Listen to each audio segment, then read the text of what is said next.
A knight lies dead beneath a bridge, forged from 1,000 swords. This is not a legend, but a historical mystery buried for centuries. We will uncover the chilling evidence and explore the theories behind this bizarre medieval death. You will learn the full story of how a warrior met his end under a monument of steel, and what it truly meant. Was this a brutal execution, a sacred offering, or a terrible accident? Why would anyone build such a bridge in the first place? What does a single forgotten death tell us about the nature of honor and fear? Our story unfolds in a time of shifting borders and simmering conflict, the late 12th century in the northern reaches of Europe.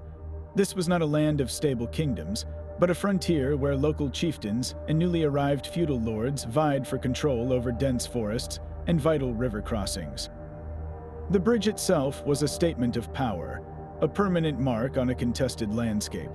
To understand the knight's death, we must first understand the world he lived in, a place where a man's reputation was his most valuable possession. The knight was known as Sir Alaric of the Blackwood, a name recorded in fragmented chronicles and local ballads. He was not a wandering adventurer, but a sworn man to a powerful regional lord, tasked with securing this very territory. His family, the Blackwoods, were known for their fierce loyalty and their role in pacifying the region, making them both respected and deeply resented by the local populace.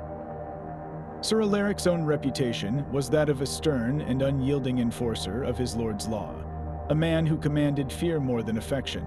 This is what makes his death so profoundly unusual.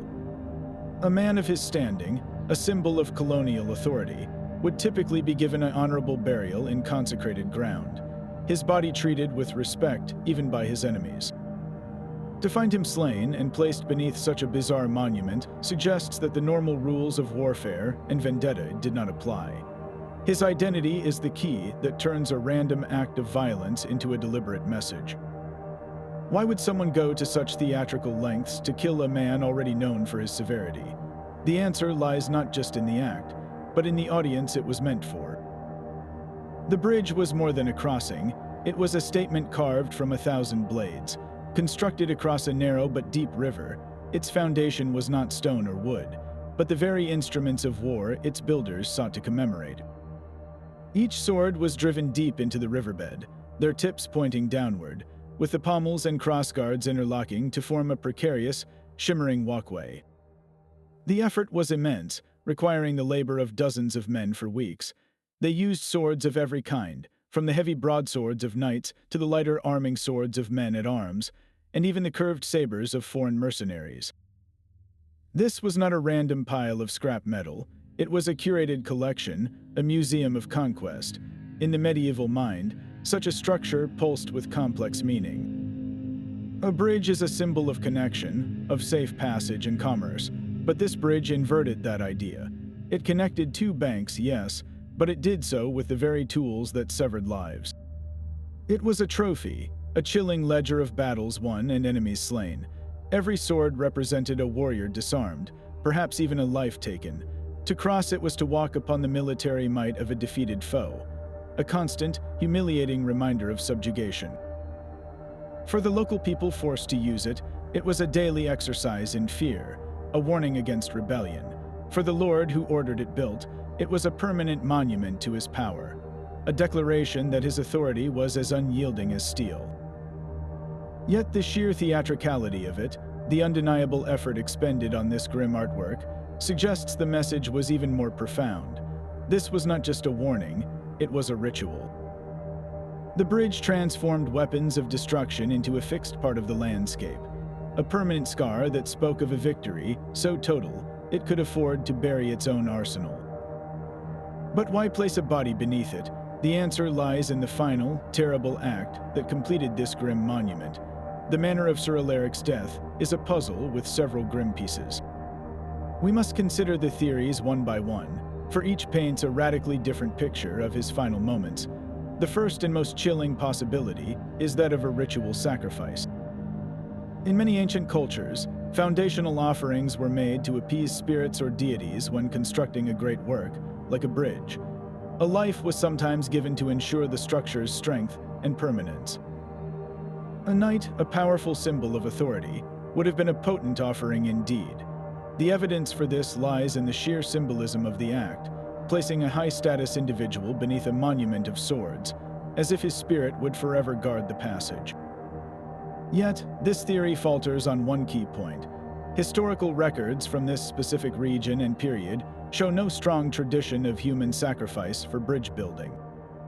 While the idea feels primal and mythic, it may be more a reflection of our own imaginations than the pragmatic, though brutal, realities of medieval power. A far more plausible explanation is that this was an elaborate execution for treason or a broken oath. Sir Alaric was a man of law and order, and his position depended entirely on his unwavering loyalty. If he betrayed his lord, or was even accused of doing so, a standard beheading would not suffice. His death needed to be a spectacle, a warning as permanent as the bridge itself. Being slain and interred beneath the swords of fallen enemies would be the ultimate humiliation, a permanent mark of dishonor. This fits the known facts well. It explains the theatricality and the specific location. The message would be clear: cross the line, and you will be crushed beneath the very power you sought to undermine. The counterargument is that such a brutal public display against one of their own could have backfired, fostering resentment among other knights and vassals. A lord would have to be supremely confident in his control to stage such an event. Could it have been a simple, if tragic, accident? Perhaps Sir Alaric was supervising the final, dangerous phase of the bridge's construction when a section gave way, burying him beneath the shifting weight of 1,000 blades. His men, seeing his body irretrievably pinned, might have decided to leave him there as a form of macabre tribute, making him a permanent part of the edifice he helped create. This scenario is compelling in its simplicity.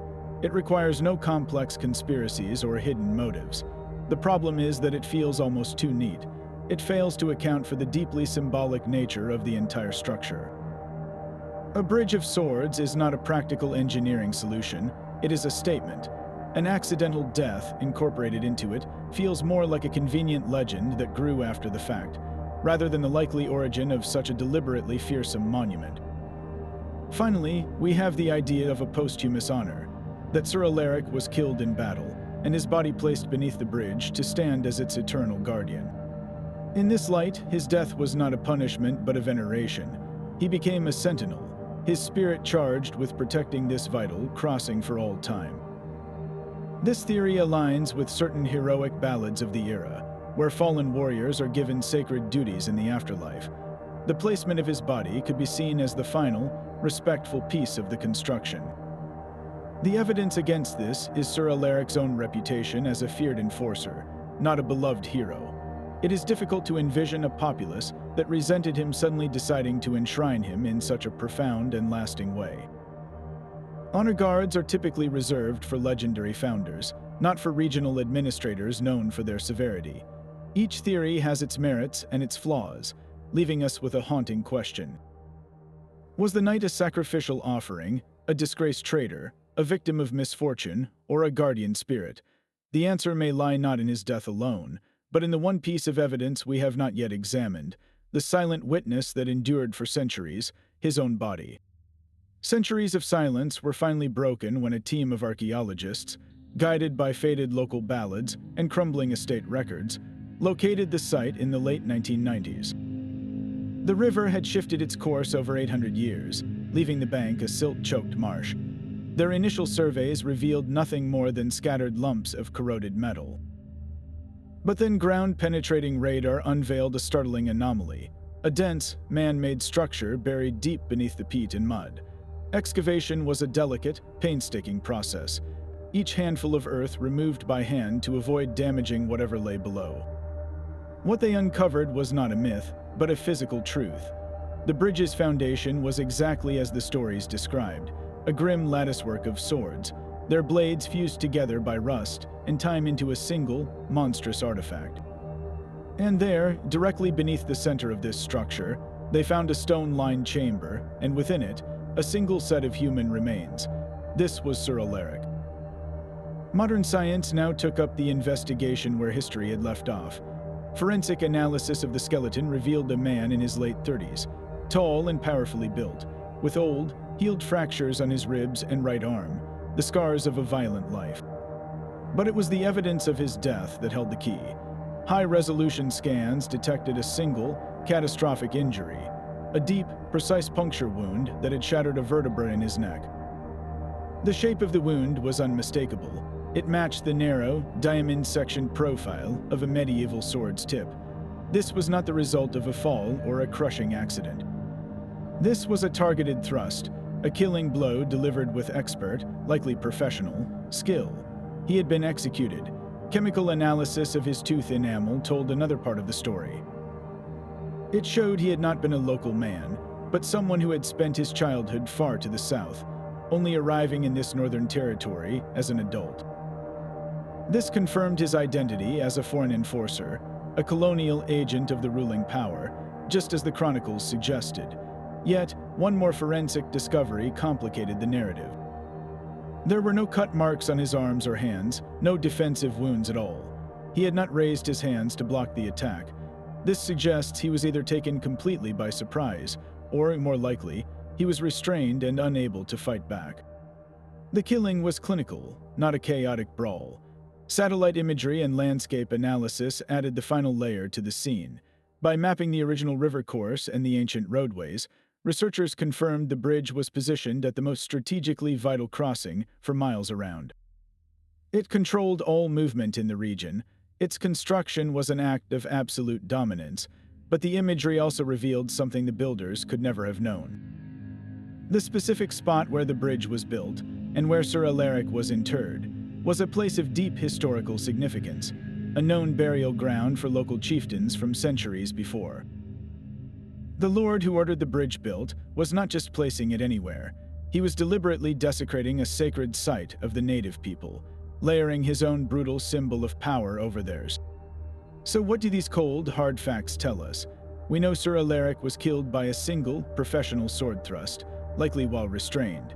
We know he was buried with deliberate ceremony beneath a monument designed to terrorize a local population and assert foreign control over their most sacred ground. The evidence points overwhelmingly to a calculated political execution, a message written in steel and bone. His death served as the foundational sacrifice for a bridge that was itself a weapon. Yet, the mystery is not completely solved. The biggest question remains: who gave the order? Was it his own lord, making an example of a subordinate to solidify power? Or was it a successful rebellion by the local populace, who then used the knight's body and the swords of his fallen comrades to build their own monument of defiance, turning the symbol of their oppression back upon the oppressors? The bones have given up their secrets about how he died, but the why is a shadow that still lingers, waiting for another clue to emerge from the dark, wet earth. So we are left with a man, a sword, and a bridge that was never just a bridge. Sir Alaric of the Blackwood, a foreign enforcer in a hostile land, met a clinical end from a single blade thrust, his body placed as a permanent fixture beneath a chilling monument constructed from the weapons of the defeated. The evidence from his bones rules out an accident and points to a deliberate execution, yet the question of who held the knife remains tantalizingly open.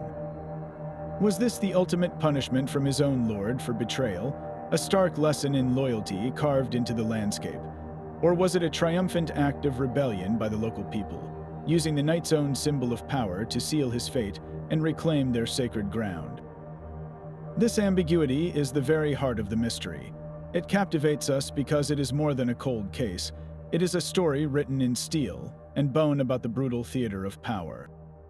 In an era where honor was everything and fear was a primary tool of control, the Bridge of Swords was a masterpiece of psychological warfare. It was a statement that power was not just about winning battles, but about controlling the story itself, about forcing a narrative of dominance onto the very earth.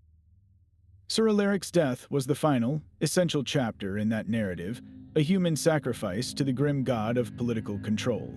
His story endures because it forces us to confront the uncomfortable ways in which symbols and violence have always been intertwined. We look at this strange, forgotten death, and we see the echoes of our own world, where power is still projected through monuments and messages, and where a single life can become a permanent part of the story. The evidence has given us the how, but the why is yours to ponder. What do you believe happened on that riverbank 8 centuries ago? Was Sir Alaric a traitor, a sacrifice, or the centerpiece of a rebellion? Share your theory in the comments below. And if you are drawn to histories written in the shadows, subscribe for more journeys into the past's greatest enigmas.